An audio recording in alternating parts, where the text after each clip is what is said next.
Buenas tardes y bienvenidos a Las Cosas Como Son. Vamos a comenzar nuestro programa de hoy conversando con el abogado Pedro Cateriano, quien ha sido congresista, ha sido ministro de Defensa y primer ministro. Justamente por haber ocupado la cartera de Defensa y por haber sido después primer ministro, nos importa su opinión sobre las declaraciones que ha formulado la Presidenta de la República el día de ayer en el Diario del Comercio a propósito de su papel respecto a las órdenes que dio o dejó de dar o que omitió dar en la represión de las manifestaciones que se produjeron en nuestro país después del intento de golpe fallido de Pedro Castillo el 7 de diciembre. Señor Cateriano, muy buenas noches, gracias por estar con nosotros en Las Cosas Como Son. ¿Qué tal, Fernando? Encantado de nuevamente estar en el programa. Explíquenos, por favor, desde el punto de vista de la Constitución y de la ley orgánica de las instituciones concernidas, ¿cuál es el papel que la Presidenta de la República tiene respecto de las Fuerzas Armadas y de la Policía Nacional cuando hay manifestaciones que develar, por ejemplo? A ver, según nuestra Constitución, la Presidenta es jefa de Estado y jefa de Gobierno. Es decir, en nuestro esquema constitucional, al ser el presidente jefe de gobierno, no tiene limitación alguna para el ejercicio del poder, salvo la que establece la propia Constitución y la ley. Es decir, ejerce el poder. En el caso específico de la defensa, la Constitución también establece las atribuciones de manera muy clara. La Constitución señala que el Presidente de la República es jefe supremo de las Fuerzas Armadas. Esta no es una condición honorífica, protocolar, o que no tiene, o que no genera obligaciones. No. Al ser el Presidente de la República jefe supremo de las Fuerzas Armadas, tiene la potestad constitucional de dar órdenes, de conducir a las Fuerzas Armadas. ¿Órdenes que se dan oralmente o se dan por escrito? Se dan oralmente, por escrito, a través del Ministerio de Defensa. Es el Ministro de Defensa el que ejecuta, ¿no es cierto?, la política general del gobierno diseñada por el Presidente del Consejo de Ministros, quien la expone ante el Congreso. Pero, en nuestro esquema constitucional, el Presidente de la República es irresponsable políticamente de sus actos. Toda la responsabilidad recae en los ministros de Estado. Pero eso no quiere decir que el jefe de Estado no tiene responsabilidad ni su gobierno. El gobierno sí tiene una responsabilidad de todos los actos que realizan las Fuerzas Armadas y la Policía Nacional. Ciertamente, y acaso eso es lo que ha querido decir la presidenta Boluarte, ella no tiene comando en la ejecución de los operativos militares, pero sí tiene la potestad legal para ordenar, por ejemplo, que se suspenda un operativo militar. Tiene la facultad legal para instruir al ministro de Defensa o que convoque al jefe del Comando Conjunto para dar ciertas directivas. En un caso de convulsión social puede intervenir y darle una indicación al ministro de Defensa para que ordene, por ejemplo, que el operativo militar se detenga. Es decir, tiene todo el mando, tiene toda la competencia estatal para mandar. Por esa razón llaman profundamente la atención estas incomprensibles declaraciones de la presidenta. Tal vez debido a la crítica y a la reacción ciudadana, hoy día se ha visto obligada a señalar públicamente que respalda a las Fuerzas Armadas y a la Policía Nacional. Pero hay que señalar, Fernando, que no es la primera vez que el gobierno expresa un punto de vista en este sentido, es decir, que intenta lavarse las manos respecto a la responsabilidad de los actos de las Fuerzas Armadas y específicamente lo relacionado a los actos de violencia que han ocasionado este número de muertos que han generado una conmoción no solo nacional sino internacional, ¿no? De acuerdo. Y menciono por qué. Porque ya en anterior oportunidad el propio presidente del Consejo de Ministros, Otárola, ha marcado una distancia con las Fuerzas Armadas, ¿no?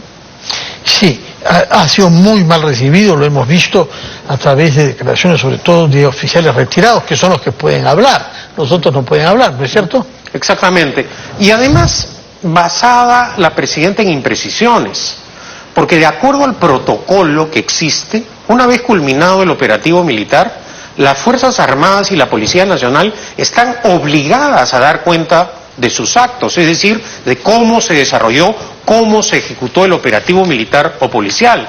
Es decir, el gobierno tiene la información desde el punto de vista de la comunicación interna y jerárquica de las Fuerzas Armadas y de la Policía Nacional de lo que ha ocurrido. Por esa razón llama la atención que no haya dado una explicación que genere confianza y credibilidad. Lo que viene ocurriendo, lamentablemente, y que se ha visto agravada esta situación luego de la presentación del informe de la Comisión Interamericana de Derechos Humanos, es que da la impresión que el gobierno no da cuenta de sus actos cabalmente, con transparencia y señalando la verdad de lo acontecido. ¿Qué es lo que podría señalar? Por ejemplo, si las órdenes fueron equivocadas, o si no se respetaron las órdenes y hubo jefes militares o jefes policiales. Mira, Fernando, que hicieron uso desproporcionado de la fuerza, ¿qué se puede decir? A ver, lo que se tiene que decir es la verdad. En democracia, la autoridad democrática está obligada a decir la verdad, nos guste o no. Creo que es un gravísimo error político no decir la verdad y tratar de lavarse las manos. Y creo que desde el punto de vista político, intentar echar o trasladar todas las responsabilidades a la Fuerza Armada y la Policía Nacional es un acto impropio de una autoridad democrática. Eso, por supuesto que es condenable. Más aún, teniendo en cuenta el comportamiento de las Fuerzas Armadas. El golpe de Estado efímero, Fernando, que dio Castillo, no prosperó porque las Fuerzas Armadas defendieron el orden democrático y constitucional. Por lo tanto, las Fuerzas Armadas no se merecen este trato de parte de la Presidenta de la República. Esa es la realidad. Y en lugar de refutar demagógicamente el informe de la Comisión Interamericana y decir la verdad, estamos entrampados en esta situación. Ahora, ¿es perfecto el informe de la Comisión Interamericana? No. Por ejemplo, creo que cuando la Comisión ingresa al análisis político, comete errores y en algunos casos inexactitudes que hay que... Por ejemplo, en el tema minero. Sí, bueno, es un caso. En el tema de la minería es una parte del informe en donde no solo el análisis político, sino creo que va en contra inclusive de lo que internacionalmente han dicho organismos que sí tienen la competencia y la trayectoria respecto a lo que ha significado la influencia de la minería en el desarrollo económico. Al relator encargado del Perú, señor Estuardo Ralón, me parece, y él dijo que habían conversado con comunidades que estaban cercanas de sitios mineros e hicieron sentir que parte de la protesta nacía por las situaciones sociales que producía contra las comunidades algunos proyectos mineros. Eso es lo que dijo el señor Ralón, claro, para justificar ese párrafo. Uno puede justificar muchas cosas en política, pero lo que no puede es afirmar inexactitudes y mentir, porque precisamente esta clase de hechos generan esta polémica y cuestionamiento. En lugar de estar centrados en la exigencia de que el Estado diga la verdad de lo acontecido, se va a esta clase de aspectos del informe que por supuesto son criticables. ¿Y por qué son condenables, Fernando? Porque no se ajustan a la verdad. Si le exigimos al gobierno que se comporte de manera democrática, también hay que exigirle a una comisión como la Interamericana que no haga uso de estos argumentos que debilitan con exactitud sobre aspectos que además no tienen que ver directamente, ¿no? Quizás para ellos es el contexto. Ahora, ¿qué antecedentes hay en el Perú de algún gobierno que haya dicho la verdad sobre casos en donde militares o policías hayan hecho un uso desproporcionado de la fuerza? Bueno, porque... me resulta incómoda esa respuesta, porque yo he sido ministro de Defensa. Sí. Y cuando he ejercido esa función, he sido en muchos casos víctima de las personas que ahora se jactan de ser defensores de las Fuerzas Armadas y Policía Nacional. Y por lograr un ataque político, involucraban mentirosamente a las Fuerzas Armadas y a la Policía Nacional en violación de derechos humanos o en responsabilidades penales. No quiero hacer memoria, pero eso ha ocurrido. Y en el sector de la izquierda radical, Fernando, en el periodo que yo he sido ministro de Defensa, la izquierda atacaba permanentemente y en muchos casos sin fundamento pero le pregunto, ¿en qué casos han habido ejemplos de un gobierno que haya reconocido el uso desproporcionado de la fuerza por parte de las Fuerzas Armadas? No le quería decir, pero antes de que usted llegue, había otro invitado, conocedor, parece, de los temas de defensa, que sostenía que hay un antecedente con Alan García, que destituyó al jefe del Comando Conjunto en el año 85, me parece. Bueno, en el caso del primer gobierno de Alan García hubo una realidad pues espantosa, sobre todo cuando ocurrió la matanza de los penales. O sea, hay antecedentes ahí de la lucha contra el terrorismo en donde el Estado colapsó. Acabó el primer mandato de Alan García y estuvimos frente a un Estado fallido, en donde eso ocurrió. Entonces, tampoco podemos falsificar los hechos acontecidos a lo largo de nuestra historia. Por eso es importante un lugar como el lugar de la memoria, precisamente para evitar que se repitan estos hechos. Es pues absolutamente vergonzoso, Fernando, primitivo a estas alturas pedir el retiro del Perú de la Corte Interamericana de Justicia o del Sistema Interamericano de Justicia, ¿no? Y ¿qué cosa es lo que quieren? Que imitemos a la dictadura criminal de Venezuela y a la otra de Nicaragua. Eso es inaceptable en democracia. Entonces, tenemos que hacer un esfuerzo por sincerar lo que ocurre. Esa es la verdad. Estamos entrampados en una serie... Pero no me ha dado un ejemplo de casos en que se haya hecho ese esfuerzo por sincerar, ¿no? No, porque en honor a la verdad, los informes del sistema interamericano han irritado a la mayoría de gobiernos, por no decir a la totalidad, ¿no? El caso extremo fue durante la dictadura de Fujimori, naturalmente, pero en los gobiernos democráticos también ha ocurrido eso. Ahora, hay un detalle de lo que ha declarado la presidenta. Que cuando asumió la presidencia de manera transitoria Valentín Paniagua, hubo, ¿no es cierto?, un acercamiento y un reconocimiento de las responsabilidades del Estado. En ese caso, la conducta de Paniagua sí fue, digamos... de acuerdo con la verdad, por dolorosa verdad, que sea para el Estado. Luego, hubo un intento con Toledo, pero todo lo que hizo Toledo con la mano izquierda lo ha borrado con la mano derecha. Esa es también la verdad y hay que decirlo, ¿no? Ahora, hay un detalle de lo declarado por la presidenta Boluarte, que para dar argumentos de decisiones que ha tomado que van en la línea de reconocer esas responsabilidades y de rectificar esas políticas equivocadas, es que cambió el ministro del Interior. Lo cual choca porque cambió también al primer ministro, sacando al señor Angurzo, el que no dice nada, pero para poner en su reemplazo aquí al ministro de Defensa, de manera que yo creo que no es una feliz idea estar citando los cambios ministeriales que hizo ella como prueba de que sí hubo un compromiso para rectificar política, ¿no? Y tampoco es suficiente decir que van a respaldar las investigaciones fiscales y judiciales. Yo creo que el gobierno está obligado a dar cuenta de sus actos y bueno, el Congreso tiene la potestad. Bueno, renunció a hacerlo, ¿no? De hacer efectiva la responsabilidad política, porque acá, Fernando, no todo es responsabilidad del gobierno. También hay una grave inacción del Parlamento, ¿no?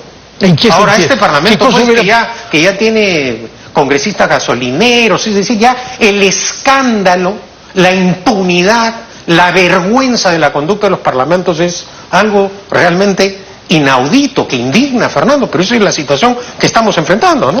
A propósito del Parlamento, y de lo que viene usted diciendo como silencios y manipulación de la verdad, se hace patente la necesidad de una prensa independiente. Pero desde hace mucho tiempo está amenazada la prensa. Han habido varios proyectos de ley durante el quinquenio pasado, etcétera, durante años. Castillo no se diga, los insultos y la voluntad de desacreditar a la prensa que no estuviera sometida a sus intereses. Pero hemos tenido en los últimos tiempos algunas iniciativas. Una de ellas tiene que ver con el delito de la difamación, que quieren aumentarle penas. Ha sido aprobado en la primera lectura ya un proyecto de ley. Su opinión sobre ese tema. Han habido otros intentos anteriores también, por ejemplo, de hacer una injerencia en la programación de los medios de prensa para que sean obligados a transmitir, por ejemplo, 40% sobre música o sobre cultura nacional o sobre folclore. Démonos su opinión primero sobre este tema, sobre este proyecto de ley que de momento está puesto de lado, y después hablamos sobre difamación. Sí. Yo creo que es un problema que, a ver, en el Perú todos reclaman aumentos de sueldos, incrementos de mejoras laborales, subvenciones a la cultura, etcétera. Pero nadie dice cómo el Estado va a obtener los recursos. Y paralizando la inversión nacional y extranjera, no vamos a desterrar la pobreza, no vamos a tener un Estado con recursos. Hay justas reclamaciones, pero esto es posible solo si hay inversión y generación de puestos de trabajo. Ya el esquema demagógico del modelo económico, vemos no solo cómo colapsó en el Perú desde que lo impulsó la dictadura de Velasco y feneció en el primer calamitoso gobierno de Alan García. Lo estamos viviendo ahora, Fernando. Acabamos de vivir y de ser testigos del drama de la migración venezolana al Perú, que es gente que huye de Venezuela debido a ese modelo económico. Ayer la izquierda chilena ha recibido un duro golpe porque la economía está afectando con estas políticas económicas trasnochadas la economía chilena. Entonces, acá también lo que corresponde es actuar con responsabilidad. O sea, si el Estado no tiene recursos, no genera, bloquea la inversión nacional y extranjera y empieza a gastar, ¿qué cosa es lo que pasa? Aparece el fenómeno de la inflación, que ya la empezamos a vivir después de años, ya tenemos una inflación. Y estamos viendo el drama argentino. Populismo fuera de control, estatismo, ineptitud, corrupción y demagogia. ¿Eso es lo que queremos? ¿Imitar el caos argentino? Por eso insisto mucho en lo de la prensa independiente que sepa prevenir. Una palabra sobre el tema de la difamación y lo que se ha propuesto respecto de las penas para quienes incurren en ella, sobre todo periodistas, ¿no? Yo creo que esta es una respuesta política burda del Congreso que se ha visto contra las cuerdas debido precisamente a las denuncias periodísticas. Si no hubiese sido por la prensa independiente, hoy día el Perú no estaría informado de los congresistas mochasueldos, de los congresistas gasolineros, de los congresistas viajeros y de los congresistas impunes, como es el escandaloso caso de los niños de Acción Popular. Esas denuncias, ¿quién las ha hecho? La prensa independiente.